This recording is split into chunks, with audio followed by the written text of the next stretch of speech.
Welcome to Paris. Eiffel Tower, the heart of London. In all honesty, however, Paris wasn't constantly called Paris, and the Eiffel Tower should be a lasting apparatus. Here are 10 intriguing realities about Paris. The Eiffel Tower should be a brief establishment, proposed to represent 20 years in the wake of being worked for the 1889 World Fair. Paris was initially a Roman city called Lutetia. It's accepted that Paris just has one stop sign in the whole city. A level in Paris was left vacant, safely guarded for a long time.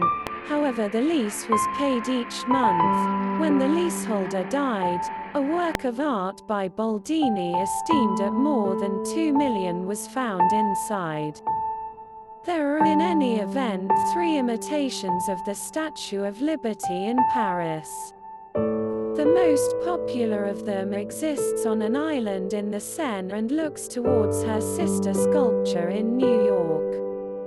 The primary chime of the Notre Dame Cathedral is named Emmanuel and weighs more than 13 tons.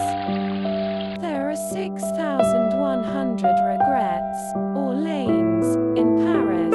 The most brief one, Rue des Degrés, is simply 5.75 meters long and can be found in the 2nd arrondissement. The French armed force was the first to utilize cover, which originates from the French action word, to compensate for the stage. The military started wearing disguise in 1915 during World War I. The principal open screening of a film was by